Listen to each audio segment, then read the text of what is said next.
好，最近马英九基金会这个事情引起大家的关切哈。那到底身体怎样？哦，周美青马大姐本来大家都在猜了，哦，是不是有一点或怎样哈？那就算记忆力丧失的呢，或是比较衰退，也有程度的差别嘛，哦，很多级嘛。那到底现在情况怎样哈？那本来这个事情大家就只是猜了，但是昨天哦，突然周美青跟马以南都发表一个声明。哦，看起来就好像是真的了，哦，就变成说大家原来还在猜。那如果周美青跟马以南都发了个声明，那不表示说马英九是身体不好了吗？就突然大家就变成说，那事情是不是该就停啦？那就是这样啊。好，他们怎么声明呢？看周美青的声明，说呢我是马英九的配偶，大家都知道了哈。那他与马以南等的马家的人有共识，就是说呢，委请马以南担任执行者，必要时候呢对外面。说明等于马以南是发言人了哈，那另外呢，用这个书面表示就是我委托的马以南，哦，那马以南就以马家发表个声明稿，说呢这个马英九担任公职40几年，一生清廉，自律很明，所以希望他能够真正退休了，安享余年了，基金会的事情都给董事会处理，马英九不要管基金会的事情了，虽然你是董事长了哦。那同时对以前的这些同仁表示感谢，大概马以南就发了一个声明。那这样发表一个声明，因为之前就传出说马家有人到法院去申请哦，意思就是说这个他那个叫什么？他叫辅助宣告哦，辅助宣告哦，就2种，一种辅助宣告哦，一种是辅助宣告，就是说还有部分行为能力，但是呢不完全，没有完全失去行为能力哦。那好，那结果呢？真的没想到，大家以为这事就结束了吗？周美青大家都还对他印象不错嘛。那马以南当然以前这个管的是比较多了，话比较多了，但是基本上也还好嘛，对不对？那马家既然都说马英九就他退休了，好像也合理啊，哦，就没有想到马英九在今天中午发表了一个声明稿，他说关于本人配偶周美青及大姐马以南昨晚出于爱护之心，也是他不是恶意嘛，是好意嘛，但是事先没有经过本人过目同意。本人深感错与遗憾，而且我在这边郑重表示，绝对不能由马以南安排或执行本人的医疗等个人事务，也不能由他代表马家亲属发言。他凭什么代表马家亲属发言呢？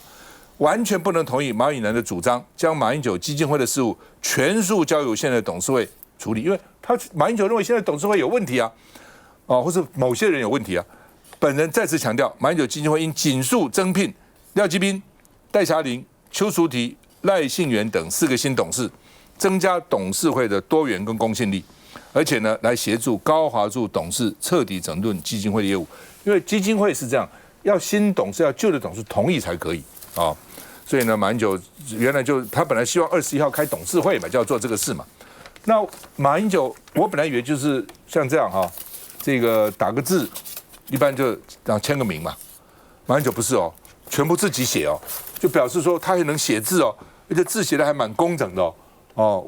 老沈，我不知道你的字啊，我写不出这样的字哦，真的很工整哦。那完全就刚刚讲的那个他的声明，全部用亲自写哦，而且他说我充分信任萧锡成，没有想到哦，那不管了哦，这个到底萧锡成自己也说他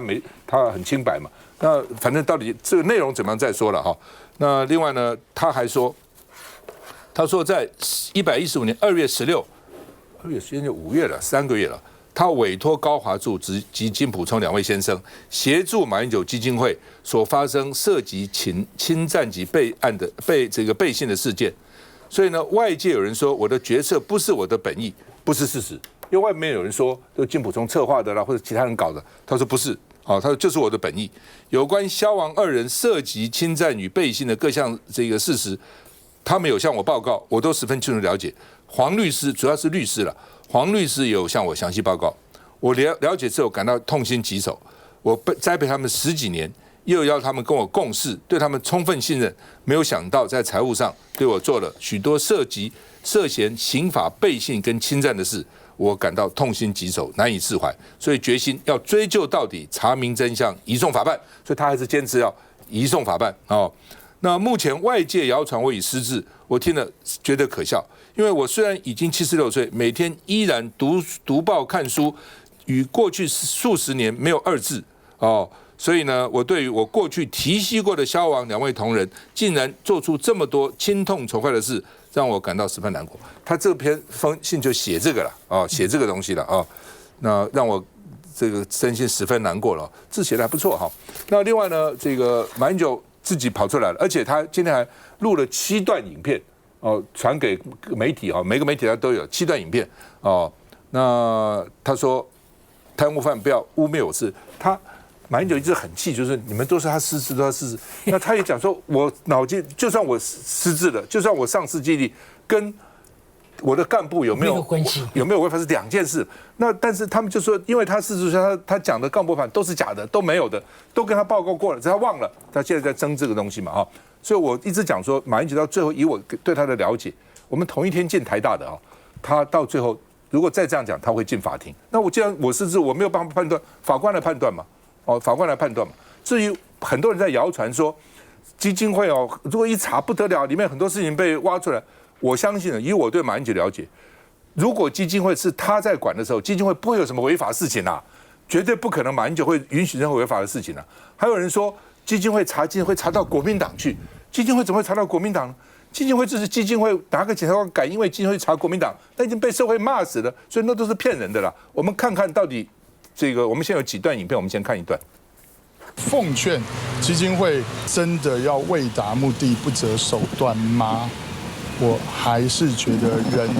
应该厚道一点。只要你逾越了法令，我们一定追究到底。面对马英九基金会声明说不排除27号出来开记者会，李德维话说得很重。如今3人调查小组几乎是跟基金会宣战，前第一夫人周美琴也罕见发声，强调马前总统日后医疗照护安排，马家人有共识，交由大姐马以南负责。马家人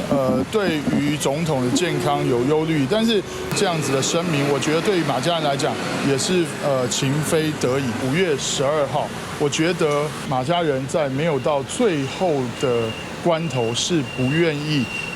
把这件事成为一个公众的焦点。马家人声明压的5月12号，正好是马总统打给李德维隔天，让这日期也特别被放大检视。马以南强调，希望马总统真正退休，安享余年，基金会事务全数交由董事会处理。而当事人萧旭曾感谢马以南，提到感谢过去所有的幕僚，相信马前总统应该会给幕僚说明的机会。但对此，马英九基金会执行长戴霞玲回应，遵照马董事长家人意见，关于后续安排会遵照马董事长意见择期对外说明。这下看来基金会并没有要就此收手，希望看到基金会把相关的授权书能够拿出来，譬如说到底是授权了谁，随便写了新闻稿盖上马英九基金会，然后就仿佛是马总统的意思表示，真的有很大的疑问。这周末3人小组将开会继续调查，但马办财政纪律风暴延烧数月，眼下双方看来都没有要退让一步。好，马英九为了证明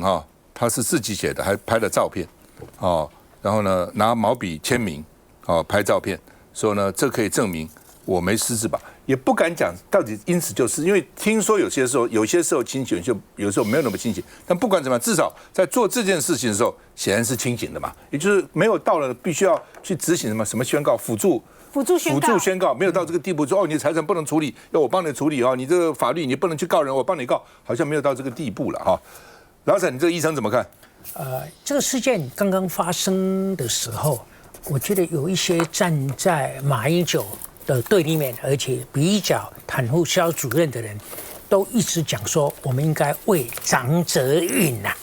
就是讲伊老爸，咱只能爱甲抗基于这个厚道或道德良心，以尊为7号病，唔通讲3分蹦5分，3分甲公职球人就好应该是这样。没有想到现在是自己人自己的大姐，自己的老婆，竟然把她的病情不但是没有要隐蔽，是把它工具化了，就是要利用她的病情来证明她的判断、她的处理都是有问题的。我觉得这个才是遗憾的地方那我想一开始的时候，为什么马英九这么精明的人，为什么没有办法独立？来把这个东西处理掉，应该是一点都不难前总统你们连前总统、连董事长一点都不怕我以前有基金会的时候，每个董事都听我的话啊，你不听我的话，你就洗头了得了嘛，不是这么简单吗？啊，那现在就从我站在医生的角度看，因为所谓失智啊，要看你脑部里头哪一块受到影响，所以失智的症状大家都不一样。但是我看马英九写字啊，这个老人家没有失智，他的字体会渐渐宽松了。宽松为什么？因为手指头的动作不好，因为脑筋眼睛不好，就是没有办法去把它写得那么紧密。你看马英九的字非常的紧密啊，这个跟50、60岁的人差不多。还有马英九的造句、遣词用字啊，都无懈可击啊，都无懈可击，都无懈可击。所以现在就是站在萧主任这边，尤其以李德维为首的这3人小组啊，就是偏偏就是站在，就是说你不行了，你有病了。现在你看那个郑主席，还有这3个人都开始强调马英九的病情，就是因为有病情，所以你的判断、你的决定恐怕都是要打一个大问号。我觉得事情搞到这样。马英九没有办法指挥老婆，老婆没有办法指挥老公，还有呢，老公没有办法指挥董事会，董事会不怕董事长，一个小小的基金会可以搞到这样，这个我觉得实在太荒谬了。蓝淑慧，基金会到底怎样运作？因为基金会其实它是一个公益性质的财团法人那董事长只是这个所有董事推举出来的董事会主席，所以所有的决策其实确实要通过基金会的董事会，而不是董事长说了算，除非他的章程里面有把哪一些权限直接赋予给董事长，譬如说执行长的任命由董事长来指定有没有需要经过董事会同意？这些都会写在章程里面对基金会来说，它的章程就是它最高的这个指导原则但我必须要讲就人年纪大了都难免比如说记忆力或什么会比较退化，我都会我这2年来记忆力退化的很严重，我已经连续2年健检加入脑部健检了就是那个医生还要跟我分析，还好啦，你那个还很饱满你的海马体形状还很漂亮这样所以这个我觉得是在所难免，但是记忆力开始稍微退化，或者是说没有那么那个像以前这么精明，跟他是不是就没有行为能力，再差非常非常远我们法律上有2种，一种叫辅助宣告，一种叫监护宣告这就程度不一样。辅助宣告是你都还是可以做这个，你还可以自己去上班、处分你的财产，什么法律行为你都可以做，只是重要的法律行为旁边要有你的辅助人譬如说你现在要跟人家签买卖房子，你自己可以签，可是你的辅助人要在旁边陪着你证明你不会被骗，可是你自己还有相当的意识能力。所以今天如果像媒体报道的马以南姐姐是可以这4亲等内都可以，配偶第一，然后姐姐可以。马以南申请的是辅助宣告，那其实代表说，其实马前总统还有相当程度可以自己的行为能力跟法律的决定的意志能力这个是如果是辅助宣告的话那今天这个马总统的这一篇通篇第一个他是亲笔写的，大家知道讲话很容易。你要这样子信笔写来一篇洋洋洒洒2页的，没有那么难。我们现在年轻人都用打字的，打了会 delete 再重写，打了 delete 再重写。但你用手写，你就是一直写下去了除非有一点错字划掉什么的那个代表说，这个马前总统脑袋里面的思虑是顺畅、是完整的不会想一想不知道写什么，不知所云，然后要撕掉重写，撕掉重写。所以他们还特别录影了，代表说马总统在写的时候是十分的顺畅但我必须要说，这件事要小心的是，民进党在后面螳螂捕蝉麻雀在后，因为侵占跟背信这2个，其实坦白说是公诉罪吵成这样民进党的北检怎么都没有行动呢？之前人家只是质疑鸡蛋有没有问题而已警察都可以叮咚叮咚了。那这么大的事情，为什么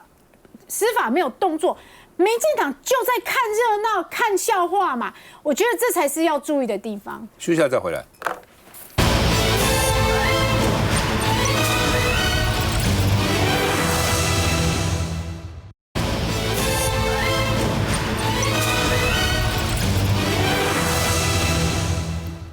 那么马英九到底有没有失智？哦，他的姐姐马以南出手，要法院辅助宣告。不过我就问了一下律师，这个辅助宣告等到法院决定，大概都是4、5个月，甚至半年以后的事情，甚至最快3个月，最慢可能半年以后，因为法官也不敢就宣布老沈没有问题，他失智了吗？还要找医生啊，把老沈找来问啊，说老沈问这个问题要看他本人啊，我的亲戚，还有他的家属啊都要问啊，哦，然后呢医生也要问啊，检验报告来问，不是说哦今天送进去，明天就判哦他失智了，不是这样，时间很久。那在判以前，他做什么都可以。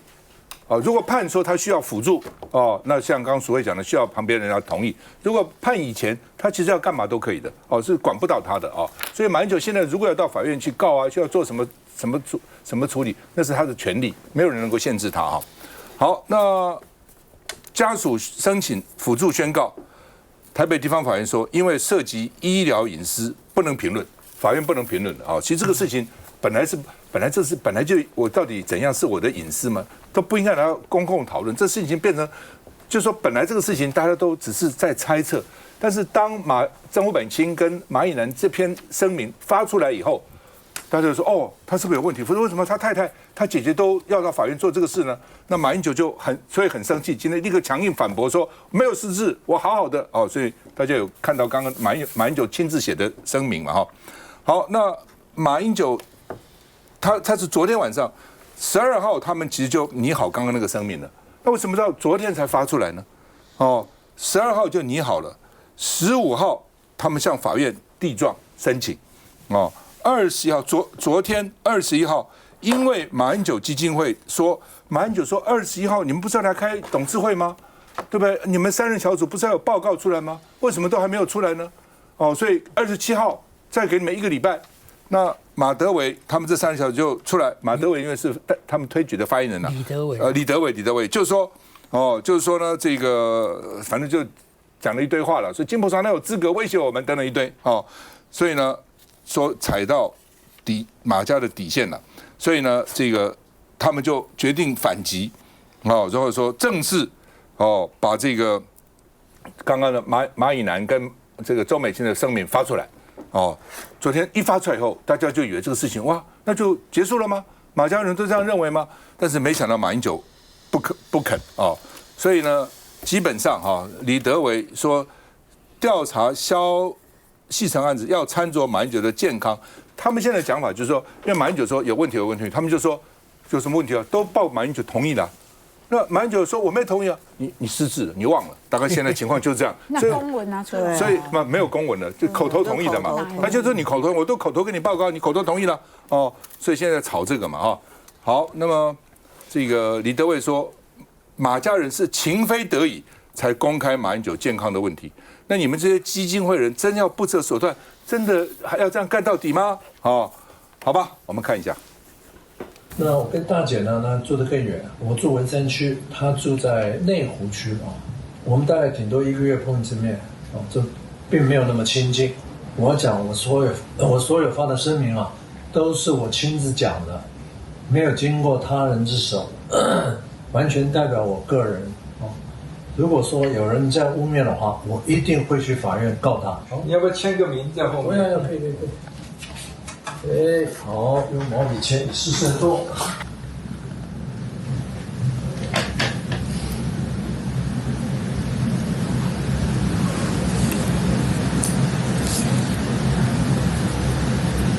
今年是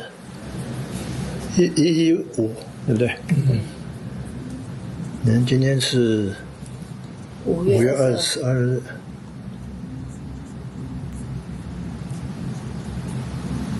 OK， 可以了。好，谢谢。律师这样可以证明我没有失智吧？吃饭睡觉都非常正常。这些贪污犯千万不要企图用这个理由说我失智，然后呢做一些不该做的事情。吴峥，外界一直在讲说，民进党控制司法，会利用这个机会去搞国民党。所以呢，马英九千万不能去法院这个处理这个事情，因为检察官一介入，第一个基金会可能被这个戴各种帽子，第二个基金会再穿到国民党里面，你们民进党会干这个事吗？不，可是淑慧姐刚刚也讲了，她说民进党故意叫北检不要介入让马英九出洋相。我说小心你们看热闹那我是要讲不要乱其实这都是你记忆力也有问题，什么都不对，回去吃一下银线。对。其实这都是过滤了，因为司法独立嘛，那所以没有什么民进党控不控制北检的问题。那其实对啊，那如果要照阴谋论，你说北检如果第一时间出来抄，那可能很多人要出来讲了，说哦，你是不是想看马英九基金会有什么资料，什么连到国民党再去抄国民党？我觉得这个都是过度衍生了。那坦白说，我觉得，因为看，当然马总统刚刚讲说他自己没有失智，那我自己看这个题目，我是比较知道有一点唏嘘的感觉，因为我们每个人都不希望自己年纪大以后失智，也不希望家人失智。那坦白说，马英九总统到底有没有失智，我们作为外人也无从得知。但我觉得有一个重点是，确实马英九也讲到，就是包含说他到底现在心智是不是跟他巅峰时期100%相符，跟这个基金会里面人有没有所谓违法乱纪，甚至他今天讲到贪污这两个字很重。那其实这是两个独立的事情嘛。那甚至如果我们讲说一个有钱人好了，有钱人他精神状况不是那么好的时候，那当然身边人更容易上下其手。所以我觉得这个部分的话，是不是就坦白说了，我就是如果我自己个人感觉，如果马总统他真的失智了，那是一件事；但如果其实他没有呢，那他现在会不会心里其实蛮无助的？因为最近一些人话都讲得不太好听啊，什么郑丽文在国民党内部活动讲说马英九不行了，他身边人赶快把他带回去啊，然后他这些什么李德维什么人就说啊，他现在健康不好了，所以那如果他事实上神志是清醒的，他讲话都被人贴个标签，我觉得那他很无助啊。所以我觉得如果金溥聪什么人在旁边帮他，干脆他们自己去检举好了嘛，你检举北检就要动了。反正你吴峥是民进党发言人，很重要哦。所以呢，我这边一直讲的就是说，如果说检察官借故去搞国民党，吴峥，你发现要出来谴责。我讲一句，吴峥跟我同台，隔壁而坐好几十次了。他今天刚才那一段讲得最好。好了，言之，我觉得对我来讲，就是马英九比马英九经济会重要啦。所以今天马总统就是居然会昨天他的家人出来说他健康不好，要申请那个什么辅助宣告，我其实觉得还蛮难过的，因为以前马总统在国民党也是资产，然后也帮助大家辅选什么，其实都有过。我们今天会走到这一步，那我本来以为说，在几个月前是由那个3人小组出来处理这个事情，可以告一个段落，但我也不知道为什么3人小组要拖这么久。就在他调查，好像这一波会爆发出来，是因为本来是5月21号，希望3人小组他的调查报告可以出来，可是一直没有出来，所以最后的通牒是5月27号。好，那既然是这样，那也等到5月27号嘛。那不知道为什么昨天又爆出来说，他家人说马英九的健康不行的，要去宣告这个东西，然后马总统被迫要发布他的影片，还要亲笔信证明自己没有失智，这个真的我是觉得真的看了真的蛮心酸的啦，所以。因为我们真相我们也不知道到底是怎么样，到底有没有财政纪律的问题，什么台商捐钱有没有入账，还是说马总统忘记，我们不晓得，我们只是希望说这个风波赶快过去啦。毕竟马总统还是我觉得对我来讲还是比较重要的，好吧？主要因为基金会了哈，那马英九就说你们不出席基金会，3个人昨天要聚，那李德维就说我是被你们拐骗才说要去的，后来呢这个你们骗我，所以我不去了。那而且呢，希望这个马家人也希望维护马英九健康哦，所以呢，他主要说报告已在收尾。说报告已经在收尾了啊，那另外呢，萧继成也说要求基金会给他机会说明，我觉得也应该，因为你现在讲萧继成应该给他机会说明啊。那另外呢，这个之前是说马英九基金会这个时候要开董事会无效，都乱讲。我刚刚讲过，在法院没有裁定以前都有效，他怎么会无效呢？你们董事要出席啊，你们董事不出席当然开不成会嘛，董事出席就有效，董事不出席当然无效，其实就这么简单。休息一下再回来。那不叫无效，叫。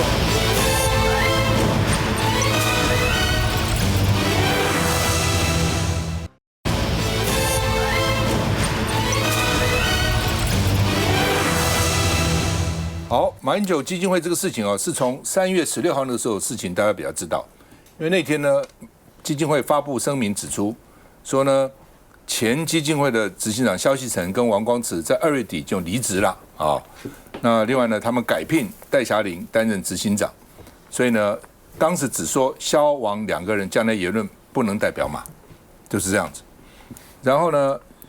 ，3月23号，国民党主席郑丽文说始作俑者是本来马身边的人，而且说不能让贼人得逞。这一讲以后，下午基金会就发表声明，要把严重违反财政纪律的事情送请司法调查。就原来并没有谈到司法调查这个事，只是说萧锡成跟王光慈离职了，跟本基金会无关了。那我们现在是代辖领担任者，只是讲到这里而已，就是很含蓄了。当然这个事情，我想他们当时可能也都想把它低调处理，但是呢，这个就是金溥聪被骂说是贼人啦，就讲一句话了，新仇旧恨，因为他们过去有各种恩怨嘛。当金溥聪被郑丽文骂是贼人以后呢，下午基金会就声明说，那好了，那我既然是贼人，我们就送给司法调查，由司法调查，这事情才爆发起来嘛，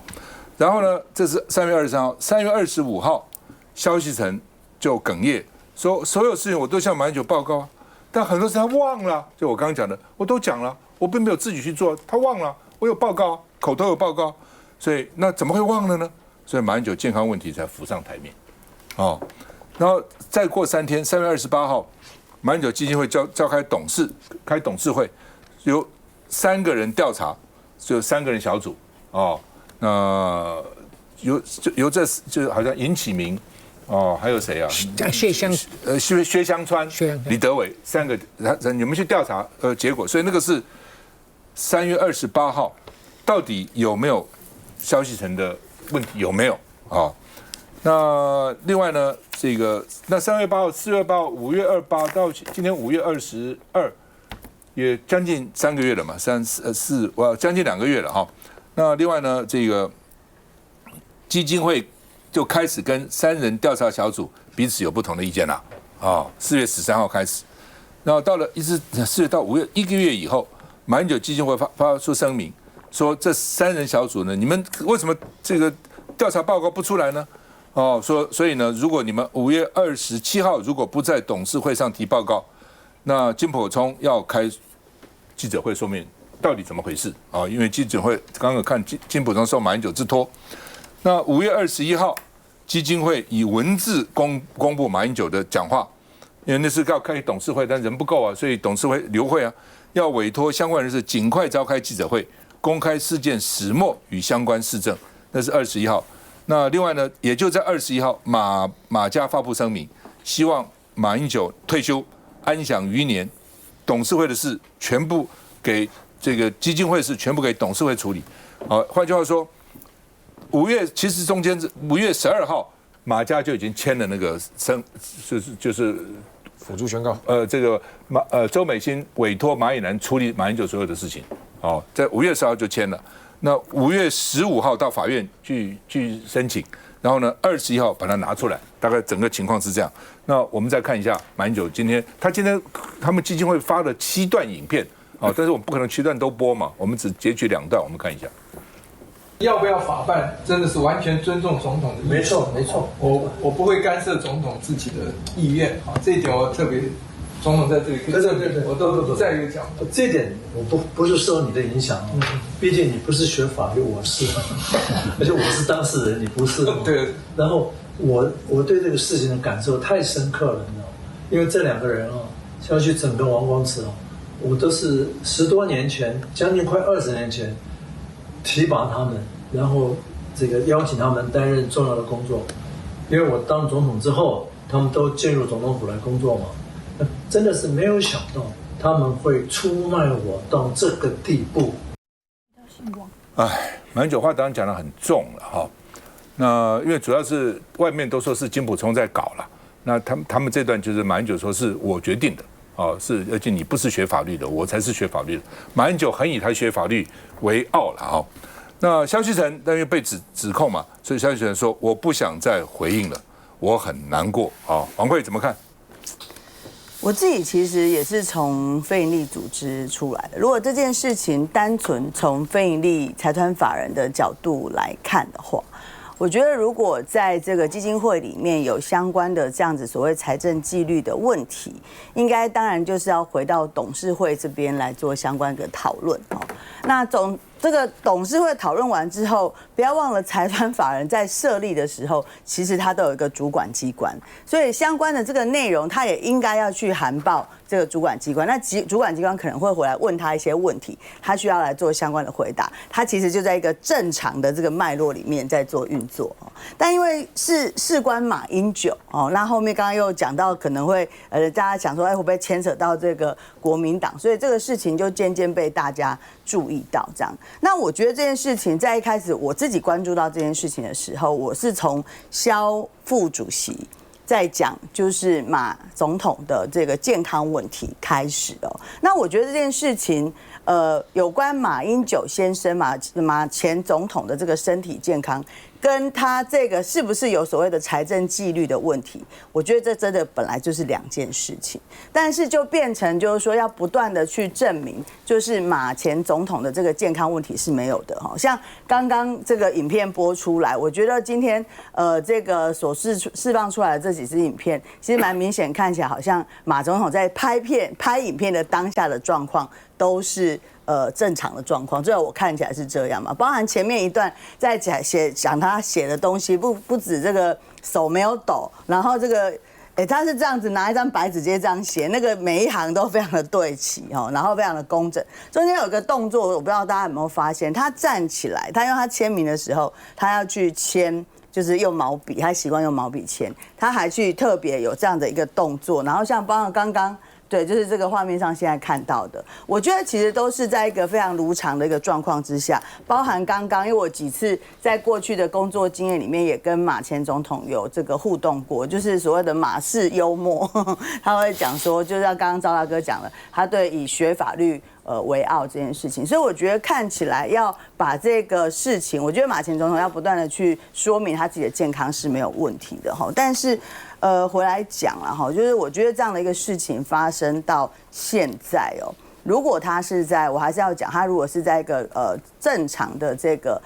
非营利组织财团法人的运作之下，其实董事会的召开跟所谓的3人小组都不应该要有这么多好像旁边的枝枝节节跟政治的因素去介入，要召开一个董事会并没有那么的困难。如果这个董事相关人等，除非就是像目前的状况看起来好像分成2派，要召开一个董事会好像变得非常困难的状况之下，这件事情就会变成好像调查结果没有办法赶快公开。而我看萧旭成自己也想说赶快还他清白啊，他也想知道到底是怎么一回事嘛，哈。所以我觉得他应该还是要回到有政治的因素之外，要不要回到董事这个一般基金会的一个正常运作来运作，会让社会大众比较可以快速知道，就是说有一个初步的结果。我对于周美青跟马以南5月4号签那个东西，我是有点意外的。哦，好像需要签这个吗？而且签了以后还交给这3人小组啊，交给这3人小组啊，好像是这样哈。所以呢，你看前2天。包括15号的郑丽文的发言说马家人应该把他带回去了，包括那个李德维说这个意思就是说讲话那么大声，我在想他们是不是事先已经知道有这个12号签的这个东西，是不是已经知道了？我不知道。那该不该签是一回事，我还是认为了哈，马以南跟周美青就算签了这个，应该让马英九知道，不应该马英九都蒙在鼓里，完全不知道。你现在你要签，一定觉得我有问题嘛？所以你说你将来我部分的这个决定要你同意，那你要让我知道，都完全不让我知道。为什么要让马英九知道？因为你看12号签了，12号到21号，甚至到今天22号，3人小组跟基金会还这么隔空往来嘛，吵来吵去嘛。那如果我签了，如果我是签了，我就会跟马英九讲说，我已经签了这东西了，那将来这个东西一定会被拿出来的。那你否则你签这干嘛？而且我们15号到法院已经申请了，要给你这个什么部分宣告是吧？辅助宣告，我们已经到法院去告了。所以你现在以后你这个基金会讲话要小心一点哦。你不要讲来讲去以后，这个东西拿出来以后，你基金会很难看哦。从道义上，我觉得周美青从道义上也应该跟马英九夫妻道义上也应该跟马英九讲，你怎么可以瞒着马英九不讲呢？怎么可以然后让3人小组拿这个变成一个武器来攻击马英九、攻击基金会呢？这点我是觉得很不以为然，非常不以为然。怎么可以这样子呢？那好了，现在你们既然15号送到法院去了，你们3个人不是你的家属先给他送到法院去，那将来如果马英九到法院去，那不是刚好吗？你送法院，我也送法院吗？那你们希望把这个事情送法院，你们不是一直不希望把事情送法院吗？那你们自己先把东西送法院，不是也很奇怪吗？老沈，我已经讲过一次了，其实不愿意再发言。不过我再补充一下了哈，就是说李德维这一帮派的人啊，就是为了这件事情跟金溥聪还有马英九作对。这个大家都已经知道一段时间了，这本来就很荒谬。那现在新的发展更荒谬，就是马以南跟周美青对马英九的处理。这个当然说希望他退休啊、养老啊、看病啊，这是基于爱。但是你们的动作就等于杯酒释兵权啊，是把马英九作为董事长的这个权利解除掉了。对，因为如果你是已经是到那个程度需要监护宣告的话，你还有资格当董事长？更没有董事长，这董事长要换人了，你知道吗？老婆怎么可以对老公做到这么绝？今天既然发展到这个我就简单的对周美青有一个建议，你再发表一次你的意见吧。你到底是心甘情愿这样做呢，还是你被人误导？哎呀，你讲这个，他一定不会讲他被人误导。我倒不是觉得，我说他就算签这个也是他的，他可以，他觉得我必要我就签嘛，这个没什么。但是你签不能瞒着马英九签，你甚至到法院都去申请了，你应该让马英九知道嘛，你不让他知道，他之后这件事万一这个发表一个声明，譬如说举例讲，这个到法院去申请马英九什么辅助什么宣告，那万一马英九说我不可能，我太太不可能做这事情，我姐姐也不可能做这事情。那不是很糗吗？你自己想想看，事情至少让他知道一下嘛。休息一下再回来。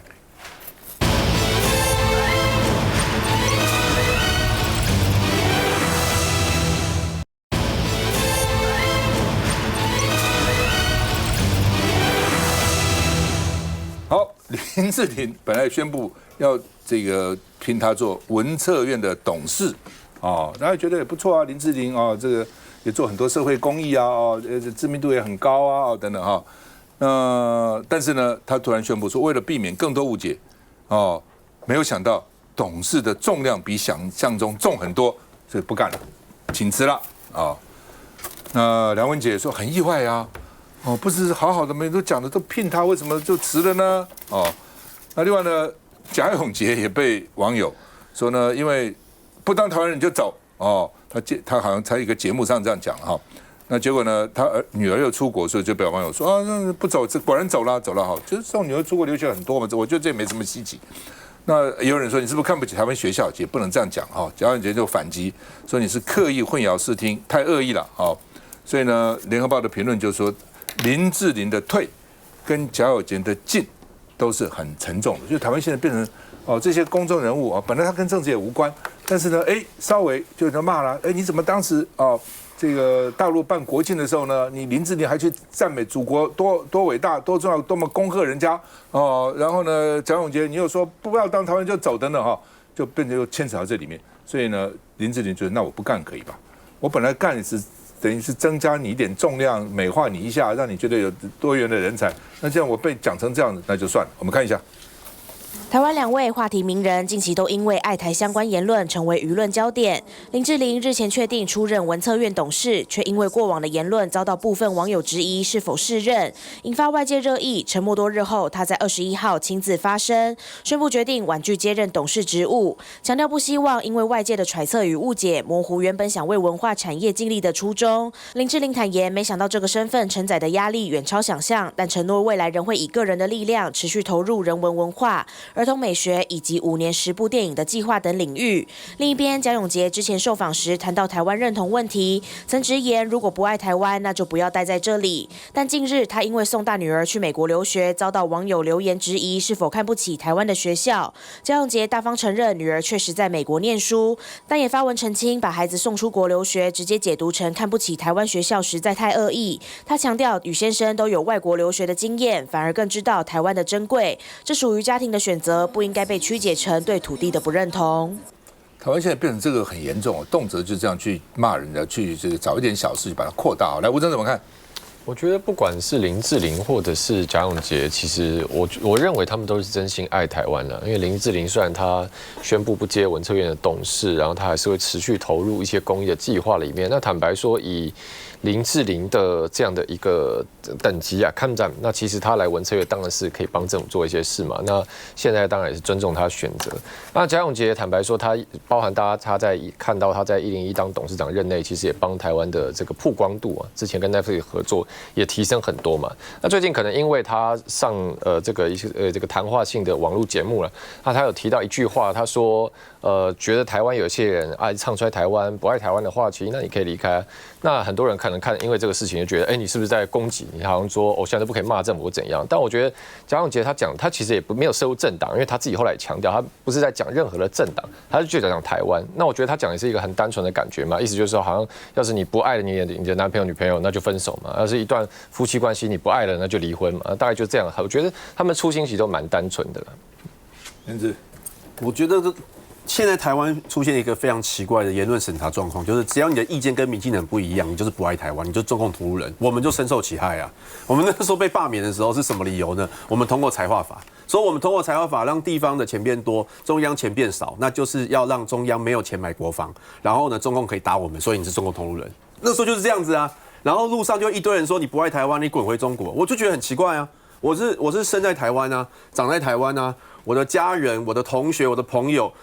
全部都在台湾，为什么我只是意见跟民进党不一样？我支持财划法，民进党不支持财划法，我就不爱台湾，就要滚回中国？为什么？到底是为什么？我不懂啊。然后再通过核管法也是一样啊，那时候希望说核三可以重启，把那个法规松绑而已哦。然后呢，你是不是要让那个中共可以攻台开后门？因为打仗都先打核电厂，所以你们国民党就是不爱台湾，你们就是中共同路人。然后也因为这样要被罢免啊。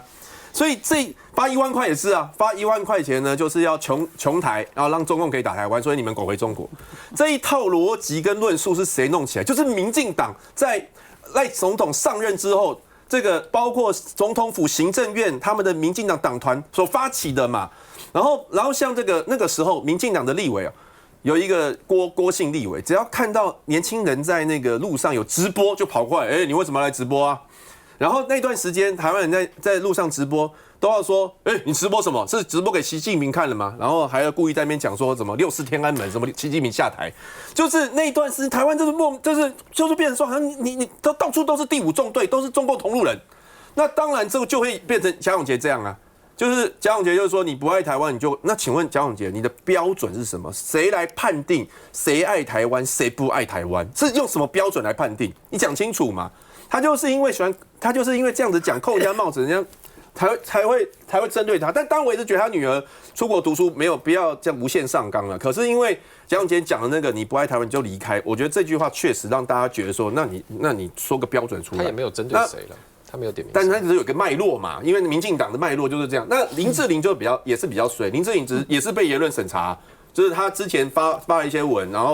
然后是独派的也是骂他，独派就说你不爱台湾，你怎么可以当文策院院长？董事他就觉得说，那我可以不要吧，我是艺人，我可以不要吧，就离开。其实这都民进党搞出来的啊。有些艺人呢，因为两岸都有市场嘛，都有他的粉丝嘛，对不对？他有的时候到大陆就咱们讲他有国庆恭喜一下，到台湾要国庆恭喜一下啊就不行了，对不对？就拿那边就来骂他，你就下台啊等等的，就变成这样。我有几个问题想请教发言人啦。我说你刚才说那2位女士，你都认为她们爱台湾，你认为我爱不爱台湾？爱啊，爱吧，爱，应该吧，真的爱，真的。你要告诉我啊，我觉得应该吧。他的口气不一样嘛，不一样。我告诉你，20多年前，今天的所谓台派，当年的独派，就说我不爱台湾了。所以今天如果11扣嘛，是11扣啊。不是11扣，跟11扣又无关。我当时讲，爱台湾不应该成为选举的主轴，这样就不爱台湾了。还有母亲的名叫台湾，你是在讲什么笑话？有人到马路上说我爱我妈妈吗？对不对？所以我现在请教你一个问题：如果今天民进党政府看到我还有一点点才华，而聘请我去当一个位置，你觉得台派会不会出来再挖我当年的劣迹，而说我不爱台湾？会不会？会，你没有把握，不要当年现在你没有把握嘛，对不对？所以这个问题不是林志玲的问题，不过我肯定他聪明急流勇退了，但是这个问题是台派在整他，因为台派的眼光，你过去的表现是不对的，就跟我一样啊，你知道吗？好不好？苏伟，以前蔡英文说没有人需要为自己的认同而道歉哈，但是现在台湾每一天都在为自己的认同被骂，好或是要道歉哈。现在帮政府做事、帮国家做事，都好像要变成是帮政治做事、帮政党做事，就一定会被大家去严格审查。你过去说了什么？一天到晚问人家爱不爱台湾，这种无聊的程度，就像是我如果一天到晚问我们家男朋友说你爱不爱我，你爱不爱我，你爱不爱我，那只是证明我超没有自信心的，我超怀疑他的。民进党就是这样啊，这么没有自信心啊，而且凭什么由你来问我们爱不爱台湾？对不对？你是台湾的主人吗？为什么是由你们民进来问我们爱不爱台湾呢？为什么是由民进党来问大家、审查大家？你爱不爱台湾？你爱不爱台湾？你爱不爱台湾？省军购也是不爱台湾，删预算也是不爱台湾。反正做你民进党不喜欢的做的事，你就叫不爱台湾。贾永杰说拆自己人，贾永杰还是台资源说拆自己人的台，我觉得。他们就是在说拆民进党的台了啊！我为什么不能拆民进党的台嘞？什么时候民进党等同台湾？什么时候民进党可以代表我们去质疑我台湾人说你爱不爱台湾？那干你什么事呢？对不对？朱伟，我告诉你，的确是有一个女生天天问男生说你爱不爱我，每天问，真的，那男生有点烦了，就说我爱你，爱你，爱，我讲300次。1年不要再问我了，好不好？不是，那个男生太单纯了，他应该学吴峥，烦了啦。就这样讲，他敢这样讲，他就完蛋了。以后民进党问我们就说烦了啦，烦了，真的是烦了啦。我觉得其实跟淑慧刚刚讲，我的意思是哦，我觉得民进党不能把爱台湾跟有民主变成民进党的专利。好，那只要是跟民进党刚刚前面元之讲的，只要跟他们想的不一样。正常做这个立法委员该做的监督工作，跟他们想的不一样，就被贴标签，然后呢，动不动就是中共同路人，动不动就被抹红。我要讲的是哦，我们都生在这里，我们就是爱台湾，我们也跑不了，我们就在这里。所以呢，不要再把这个爱台湾哦变成你们才独有的，在这块土地上的。